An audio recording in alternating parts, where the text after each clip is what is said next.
Vamos ler a palavra de Deus, Marcos, capítulo 9, a partir do verso 14. 9 e 14.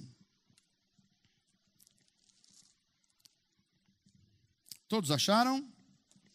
Pois é, eu vou ler numa versão um pouquinho diferente da de vocês, mas é muito próxima. Essa versão aqui, ó, NVT. Vocês estão lendo NVI, porque tem alguns termos aqui que eu acho que esclarecem um pouquinho mais para a nossa compreensão nessa noite.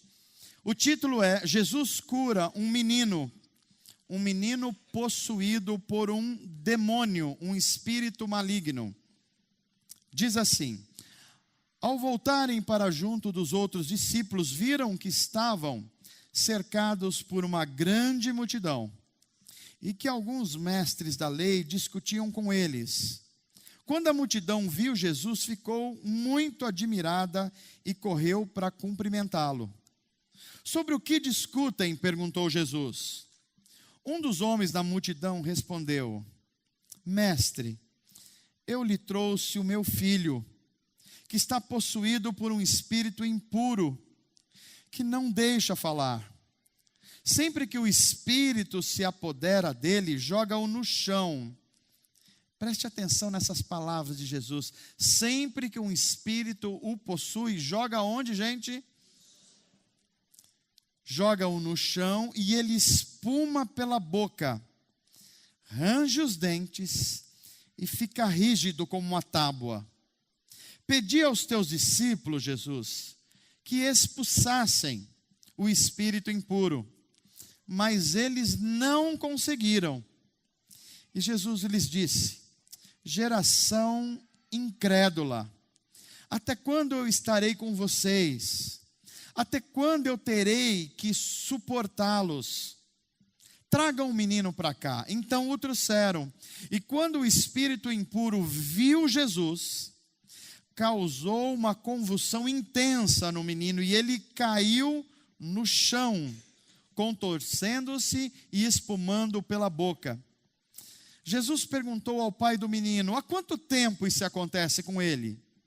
Desde que ele era criança. Respondeu o pai: muitas vezes o espírito lança no fogo ou na água e tenta matá-lo. Tem misericórdia, tem compaixão de nós e nos ajude, se puder. Olha a resposta de Jesus. Se puder, perguntou Jesus, tudo é possível àquele que crê. No mesmo instante, o pai respondeu: eu creio. Olha que resposta bela. Eu creio, mas ajuda-me a superar as minhas dúvidas. Quando Jesus viu que a multidão aumentava, ele repreendeu o espírito impuro, dizendo: espírito que impede este menino de ouvir e falar, eu ordeno que saia e nunca mais entre nele. E o espírito gritou, causou outra convulsão intensa no menino, mas saiu dele. E o menino parecia o que, gente? Morto. Um murmúrio correu pela multidão. Ele morreu, mas Jesus o tomou pela mão, ajudou a se levantar e ele ficou em pé. Depois, quando Jesus estava em casa com seus discípulos, eles perguntaram: Jesus, por que nós, os teus discípulos, não conseguimos expulsar aquele espírito impuro? E Jesus respondeu: essa espécie não sai com cultos gospel, nem com CDs gospel, também não sai com campanhas 1000.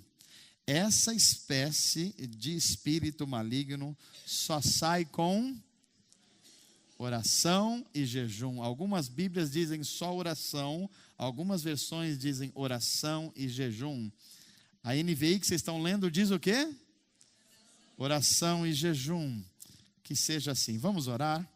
Já que há espíritos que só saem com oração, vamos orar para que qualquer espírito que esteja tentando desviar a sua mente qualquer sono, cansaço, qualquer dificuldade, seja vencido no poder do Espírito Santo nessa noite. Amém, gente? Pai, nós recorremos a Ti em oração. Vem sobre nós, vence as nossas prisões, vence as nossas dificuldades e nos faz libertos no poder do Espírito. Pai, que a oração seja compreendida por todos nós, não apenas como um ato que diz respeito à nossa fé e religião, mas como a única ferramenta que o Senhor nos deu para vencer espíritos que estão aprisionando os seres humanos. Faz de cada um de nós homens e mulheres que vivem em intimidade com Deus e, portanto, a oração faz parte das suas vidas. Assim nós te pedimos, em nome de Jesus. Amém. Marcos registra uma história, e ele registra essa história no ministério de Jesus, e ele o faz contando pormenores.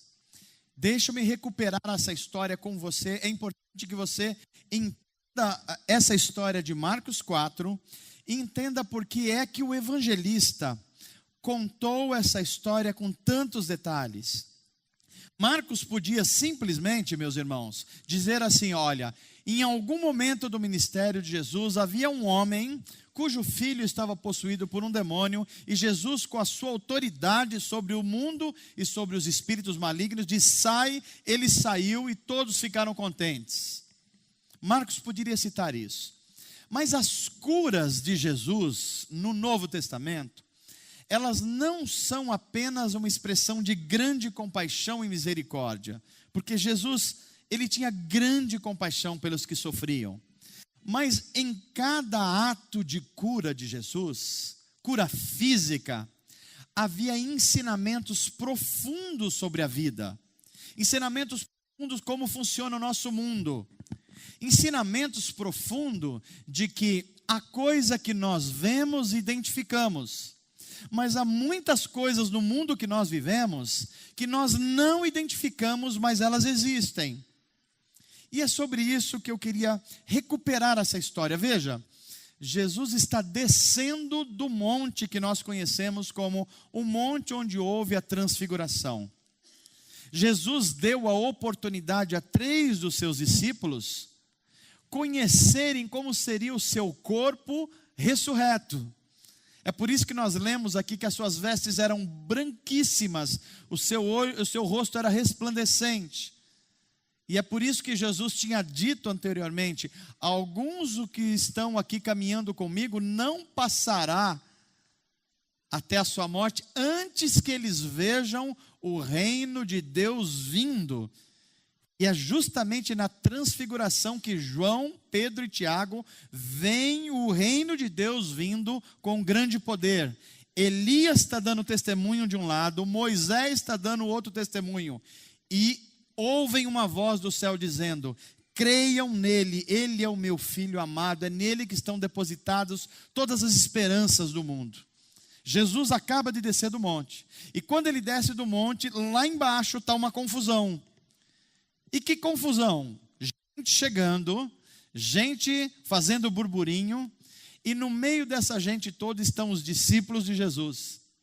E junto com os discípulos de Jesus estão os sacerdotes judaicos, os escribas, os mestres da lei.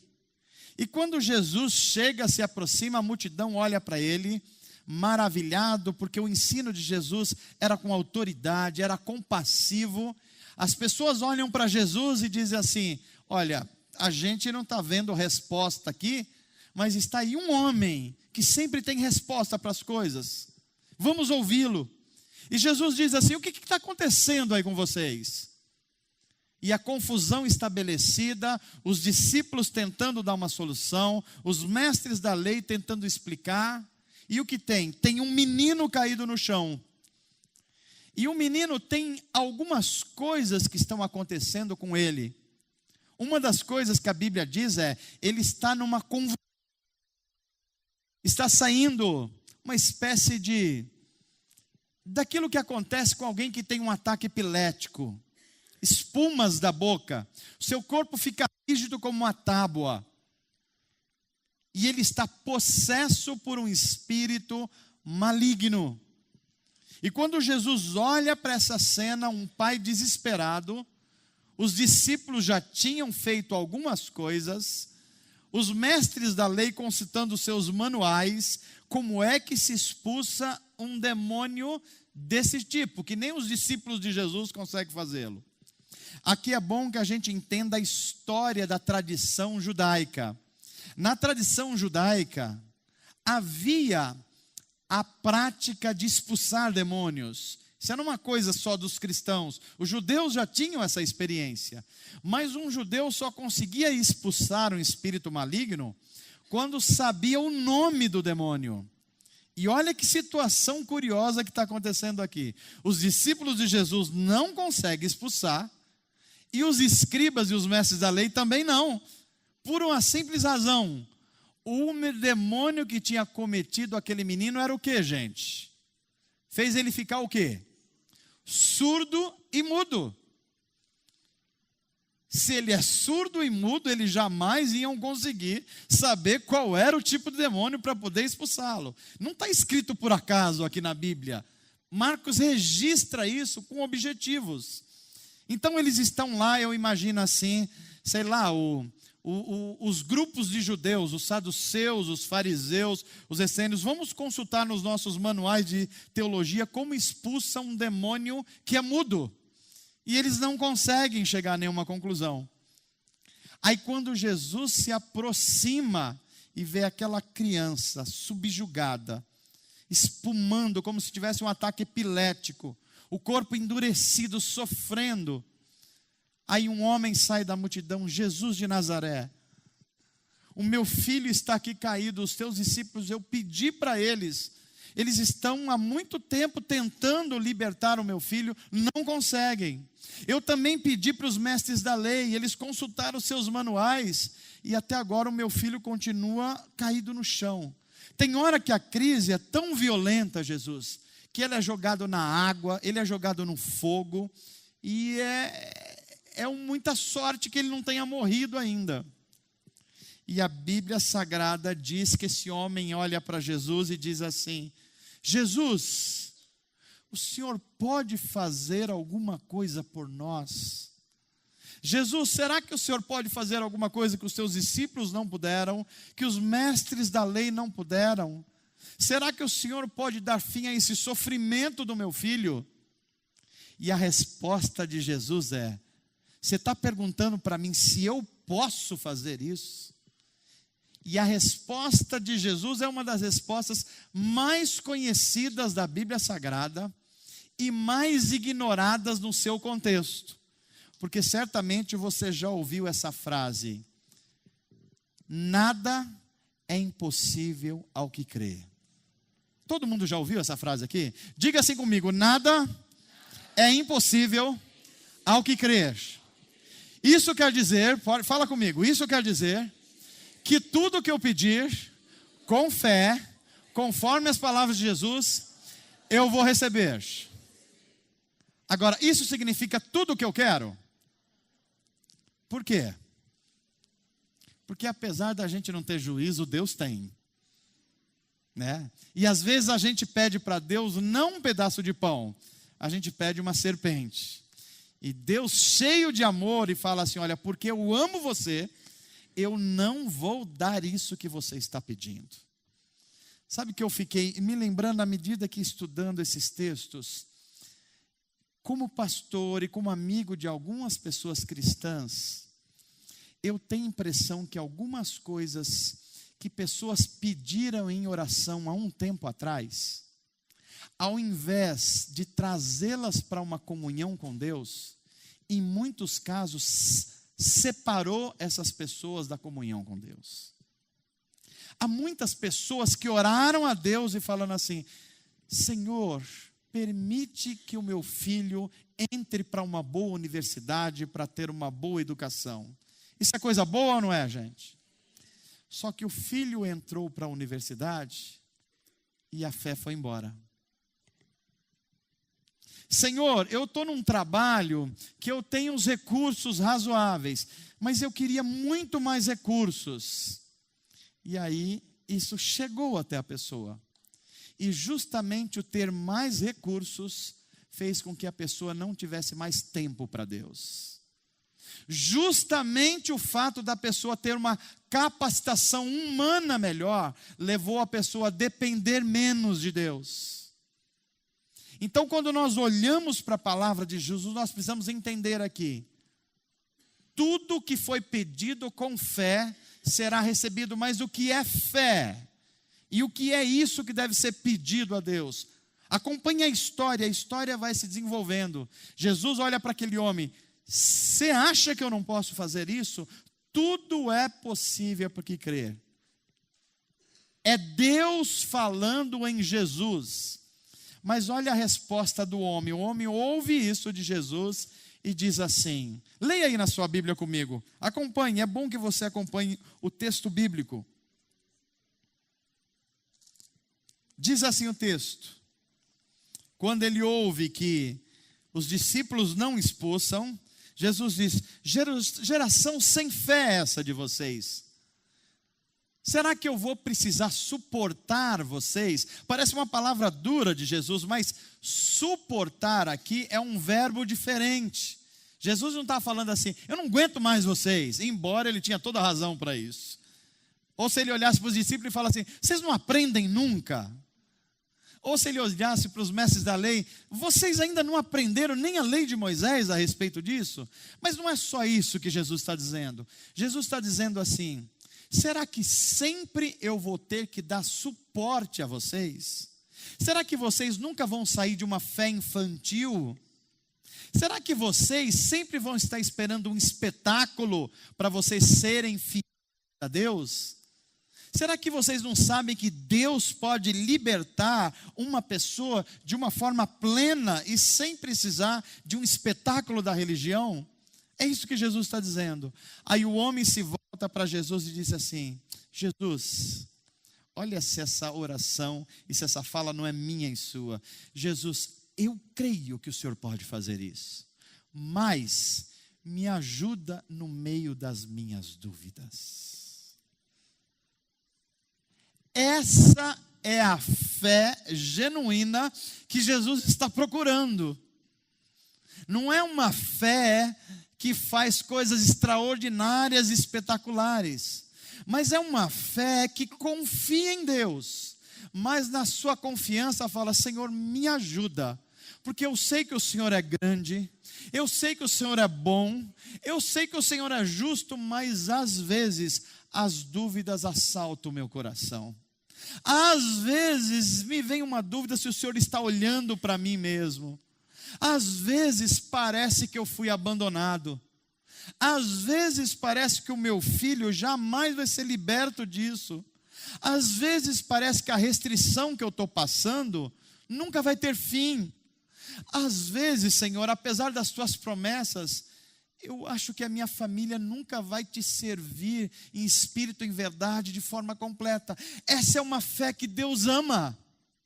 Porque é uma fé que confia nele, mas não deixa de ser sincero quanto ao seu estado de coração.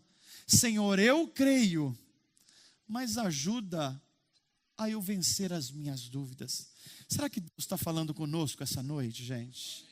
Gente que crê em Jesus, gente que ama Deus, gente que ama o Evangelho, mas de vez em quando a gente sente aquilo no coração, Senhor, eu estou me sentindo meio sozinho. Já passou por isso? Senhor, será que as tuas promessas não vão se cumprir na minha vida? Será que os meus filhos não vão te servir? Será que o meu esposo não vai se voltar para ti? Será que as pessoas que eu amo não vão ser libertas desses vícios? Será que eles vão ficar como aquele menino caído? Será que eles vão para os cultos, os discípulos, os pastores vão orar? Os mestres da lei vão tentar expulsar esse espírito imundo? E será que isso nunca vai acontecer? E Jesus olha para aquele homem cheio de compaixão. Eu quero ajudar você.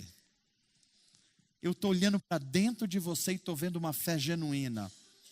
uma fé que admite que tem dúvidas a serem sanadas, mas é uma fé que teve um encontro com aquele que é a própria vida, e eu quero e vou curar o seu filho.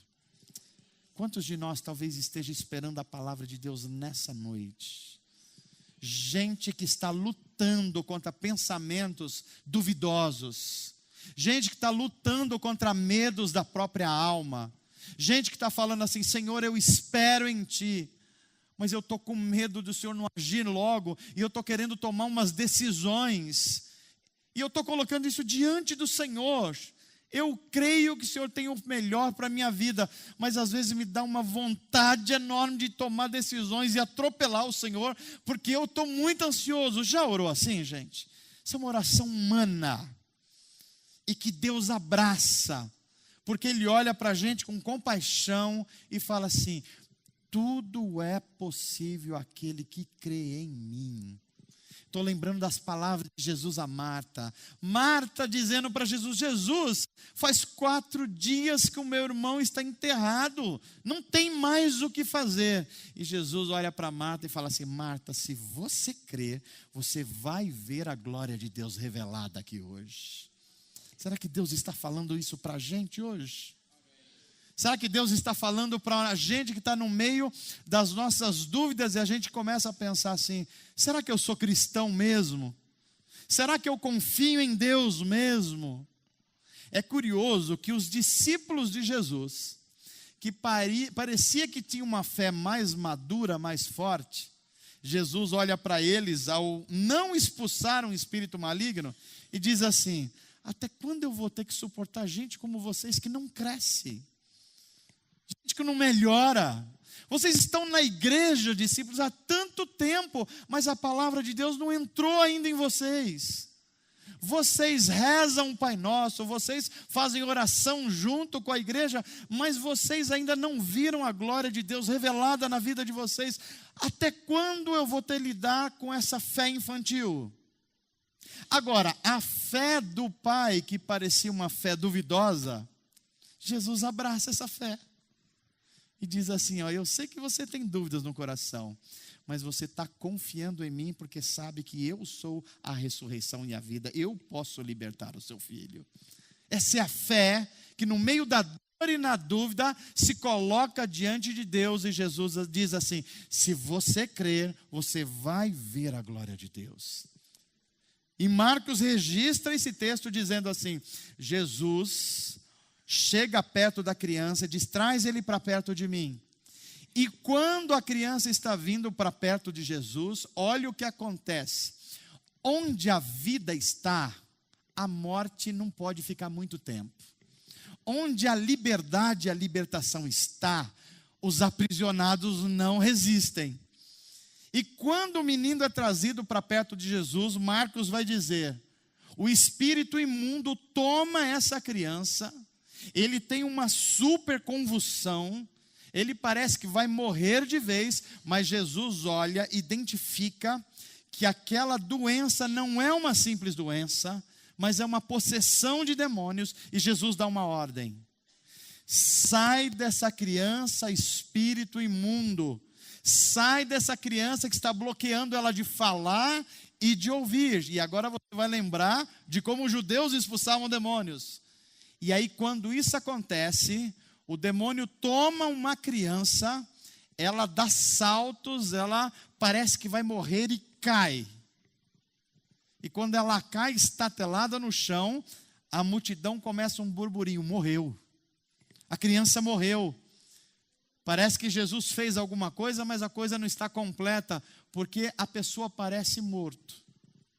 E eu gosto de ler esse texto de Marcos e imaginar que quando Jesus está libertando pessoas de espíritos que a aprisionam, quando Ele liberta alguém, a sensação é que a pessoa, perdendo um ídolo que fazia parte da sua vida, ela parece como morto.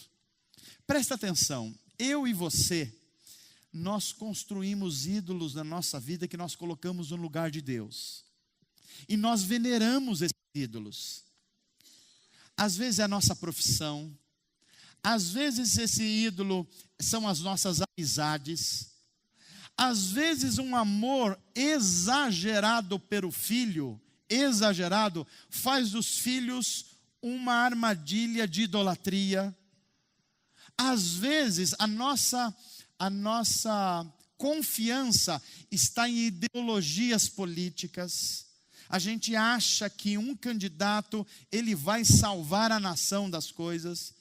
E quando isso não acontece, não é que a gente vai para Deus em arrependimento e fala: Deus, o Senhor falou para eu não confiar nessas coisas, e eu confiei e eu me dei mal. A gente não faz isso.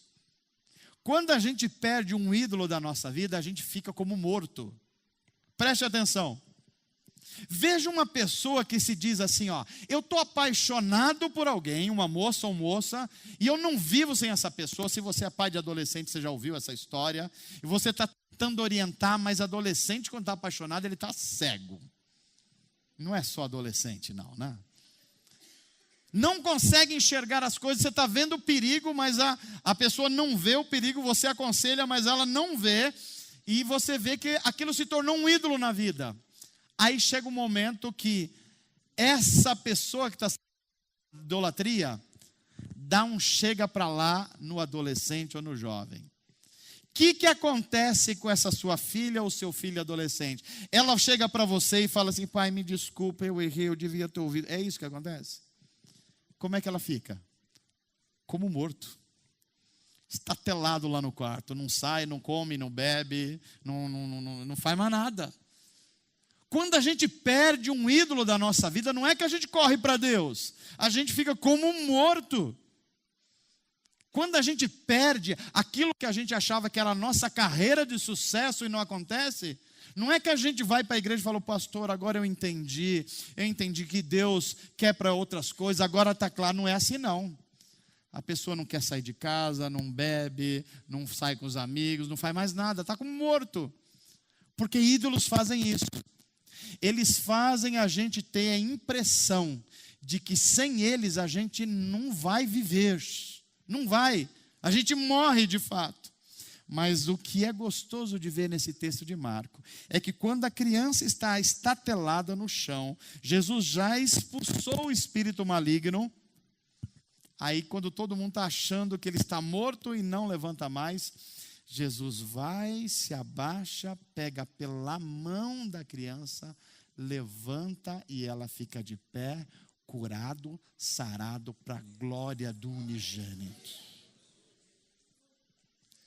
Há coisas que nos tira de nós e que vai deixar a gente às vezes prostrados no chão, mas é libertação de Deus.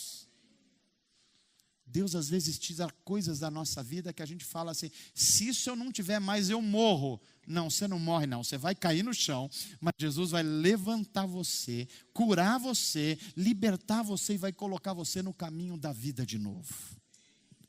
Olha que coisas especiais que a gente aprende aqui. Primeiro, a compaixão de Jesus Cristo pelos doentes desse mundo. Deixa eu dizer uma coisa para você. As dores e os sofrimentos que você está experimentando agora, as frustrações, as notícias que apertam o coração, Deus tem compaixão de você. Você não está sozinho. Jesus Cristo tem compaixão de você. Ele intercede por você. A Bíblia diz que Ele ora por nós. Aliás, nós temos... Os cristãos talvez sejam a única pessoa do mundo que tenha 2 advogados infalíveis. Porque a Bíblia vai dizer que Jesus Cristo intercede por nós, mas a mesma Bíblia vai dizer que o Espírito Santo intercede por nós com gemidos inexprimíveis. Tenta imaginar você culpado e o juiz está querendo condenar você e você está num tribunal e você não consegue convencer, mas aí vai um super advogado, como se fosse um super doutor Josanaldo, né? E fala assim: eu vou ajudar você, eu vou interceder por você. Ele fala: seu juiz, deixa eu dizer uma coisa aqui, conforme o item tal, o artigo tal, tem aqui, ele foi culpado, mas tem o outro artigo aqui, que faz ele ser liberto dessa culpa aqui, e tem mais, tem as garantias condicionais, e você fala, nossa, eu nunca conseguiria falar isso. Pois é, tem um advogado que fala por você. Quando a gente não consegue falar com Deus, o Espírito de Deus intercede por nós, com gemidos inexprimíveis. Amém, gente? Você não fica feliz de ter um advogado assim? Aliás, você não tem um advogado, você tem 2 advogados. Então, você só perde a causa se quiser, porque você tem os advogados que precisa para vencer para a glória de Deus. A segunda coisa que nós aprendemos aqui é uma coisa que o mundo moderno tenta negar. Há enfermidades que são provocadas por espíritos malignos, não tenha dúvida disso.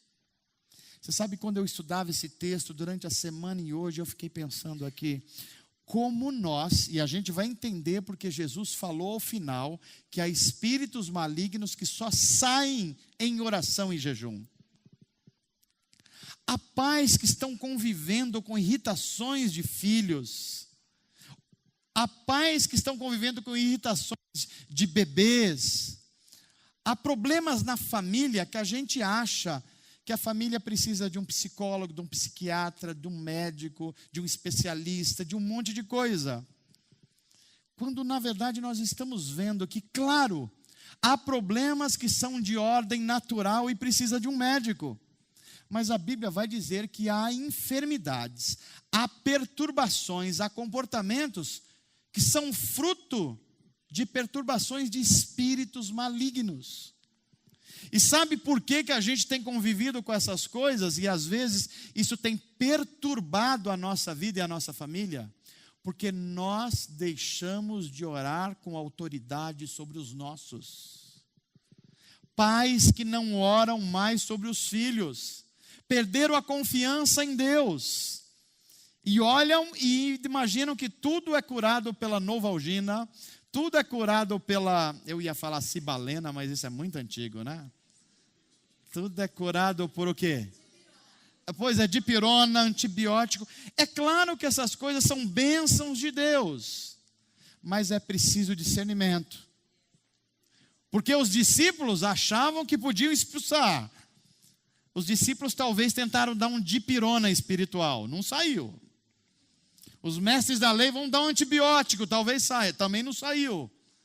Porque a única coisa que saía era a autoridade de alguém que tinha intimidade com Deus, como Jesus fez, dizendo, espírito maligno, eu te ordeno, sai da vida dessa criança e o liberta. Amém, gente? Eu queria que você pensasse sobre isso. E refletisse se não está faltando oração nas nossas casas.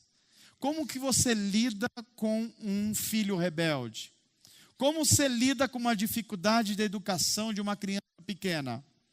É claro que tem ferramentas que Deus dá de inteligência aos homens. Mas a gente fica vendo aqui que há coisas que precisam da autoridade de pessoas que têm intimidade com Deus e dizem assim, em nome de Jesus, eu ministro libertação na sua vida.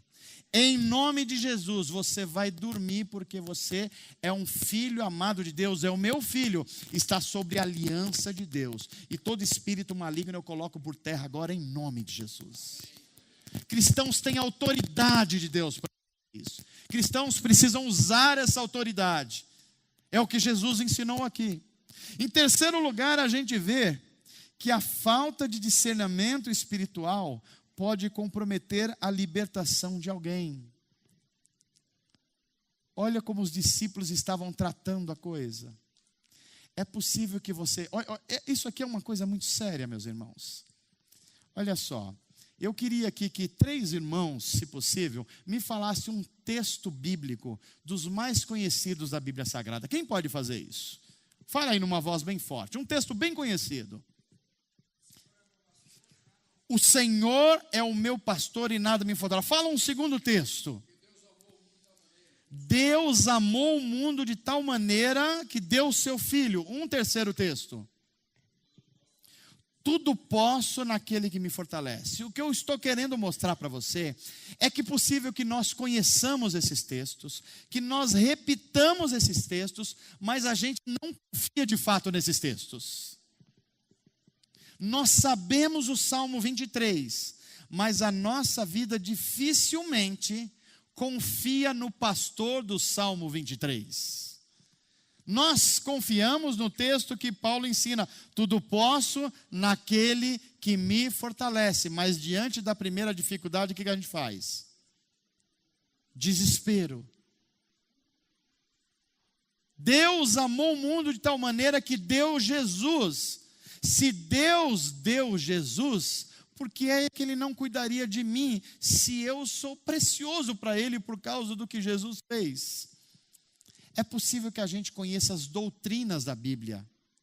É possível que você conheça teologia sistemática. É possível que você seja treinado nos livros da Bíblia, mas você morra de medo de orar por uma pessoa endemoniada. É possível que você conheça os textos do Novo Testamento, mas você nunca fez uma oração por um enfermo, porque no fundo você não acredita nisso. É possível que você venha aos domingos à igreja, mas você acha que uma pessoa que vem à igreja não possa ser aprisionada por um espírito maligno. É possível que a gente conheça os textos da Bíblia de cor e salteado, mas a nossa vida não se alinhe com isso. Quando Jesus olha para os discípulos e fala assim: vocês não convivem comigo, vocês não sabem tudo sobre o que Deus quer fazer aos homens, por que vocês não expulsaram esse demônio? Ele olha para os mestres da lei e fala assim: vocês não conhecem a lei de Moisés? Vocês não fazem expulsão de demônios? E por que vocês não fizeram? A gente aprende aqui também que o pai do menino mostrou uma fé pequena, mas madura. Enquanto os discípulos mostraram uma fé religiosa, mas infantil. Um tentava fazer as coisas sem intimidade e dependência de Deus. O outro reconheceu a sua pequenez, falou: eu confio em ti, mas me ajuda nas minhas dúvidas sobre a minha vida. E é por isso que quando a gente caminha para o final aqui desse texto, eu queria dizer a vocês só 3 coisas e terminar a minha pregação. A primeira: talvez hoje você não ande o tempo todo vendo pessoas espumando no meio da rua. Aliás, qual a última vez que você viu uma pessoa aprisionada por um espírito maligno? Qual foi, gente? Ah, pastor, eu vi a sessão de descarrego. Não, aí não vale. Qual foi a última pessoa pela qual você orou e pôs a mão na cabeça dela?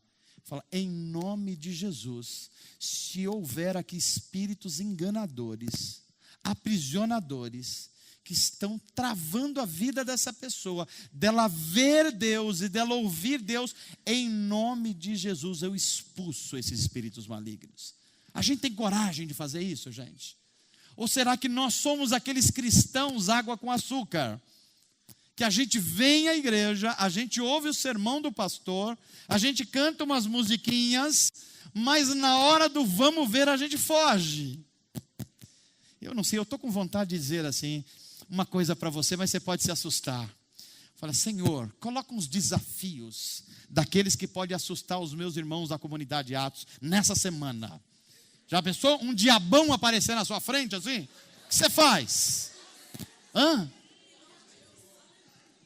Um espírito maligno, cara, caminhar para cima de você, o que você faz? Chama o pastor, chama o presbítero, chama quem? Chama a irmã do círculo de oração. Chama quem?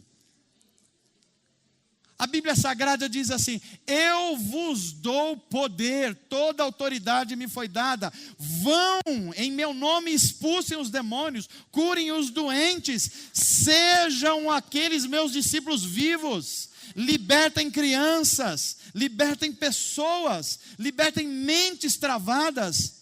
Sejam pessoas vivas no poder do Espírito Santo. Amém, gente? Você ficou com medo disso ou não? Pois é, não. Deixa eu dizer uma coisa a você. Talvez isso não vá acontecer com você. Porque hoje em dia, a gente não tem tantas expressões de espíritos malignos que fazem essa bagunça toda. São espíritos mais sutis que a gente lida. Primeira coisa, eu vou pedir o apoio ali do Volmir. Olha os espíritos de épocas que estão aprisionando pessoas como aquela criança. E veja, aprisionar a criança é aprisionar um pai também, porque o pai não fazia outra coisa. Rogério, não fazia outra coisa.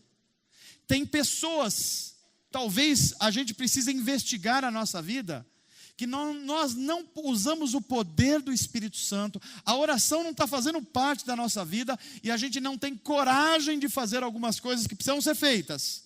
E porque a gente não faz, há pessoas do nosso lado aprisionadas, e a gente também fica aprisionado no nosso tempo, a gente não consegue fazer nada.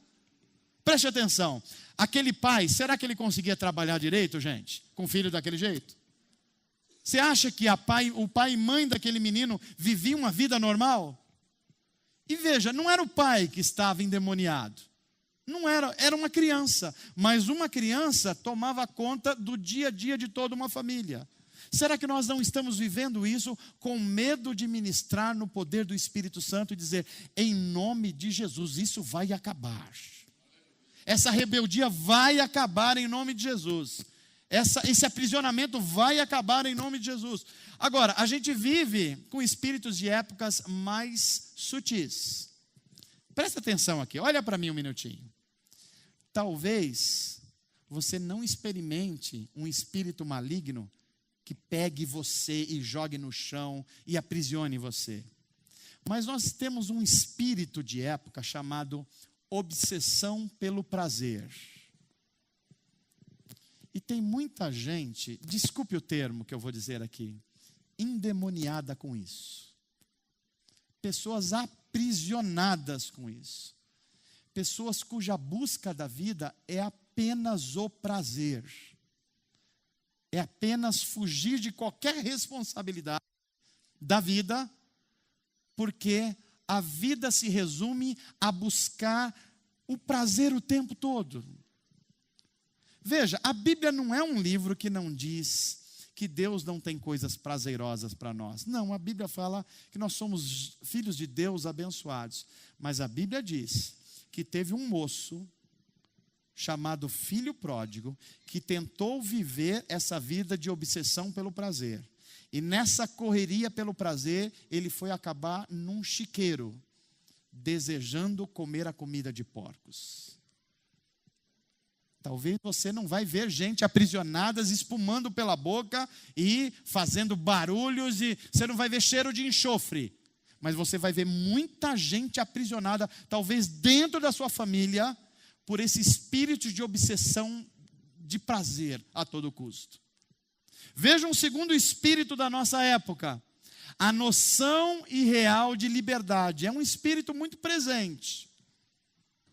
Pessoas que querem liberdade a todo custo. Pessoas que querem fazer da vida, esse passo em busca da liberdade vai levar necessariamente ao individualismo. Então passa-se a pensar assim, olha, eu vou fazer aquilo que eu quero fazer. Quem está perto, ou se adequa à minha vida, ou por favor sai da frente, senão eu vou passar por cima. Isso é um espírito de época. Esse não é um tipo de demônio que se estribucha, não é um tipo de espírito maligno que sai coisa da boca, não faz aqueles barulhos, mas está aprisionando um monte de gente. Olha um outro espírito de época, incredulidade sobre Deus e a vida. Uma das coisas que nós mais temos na nossa época hoje é muita crença e pouca fé. Você percebeu como as pessoas acreditam em tudo hoje, mas não tem fé? Tem gente que acredita no bruxinho Harry Potter. Você não deu risada porque você anda encantado com isso não, né? Tem gente que acredita nos florais de Bach. Você nem sabe o que é isso. Tem um troço desse também. Tem pessoas que acreditam que as energias positivas vão acontecer na sua casa, você não vai brigar mais com o seu marido, o seu filho vai ficar bonzinho, se você colocar um espelho com 8 lados na porta da sua casa. Aí tudo vai estar em equilíbrio. Precisa de muita, fé não, né? Precisa de muita crença para acreditar nisso, não é verdade? Tem muita gente que está acreditando, sei lá, no horóscopo. Cristãos leem horóscopo, gente? Mas nem uma espiadinha assim? Quando você está batendo no jornal assim, Sagitário, aí você fala, eita, deixa eu ver se Deus está falando aqui. Como assim? Aí a mensagem vem lá, olha, o dia está bom para você hoje, aliás o mês está bom, aliás 2018 é o seu ano. E você lê isso, se você for esperto, você vai ler na outra semana, essa mesma coisa está em Áries. E se você for esperto, na outra semana vai estar em, sei lá, Capricórnio. Mas tem muita gente vivendo por isso. Vivendo por isso. É um espírito de época. Agora olha só, Jesus disse assim, quando o Filho do Homem voltar, porventura haverá o que na terra?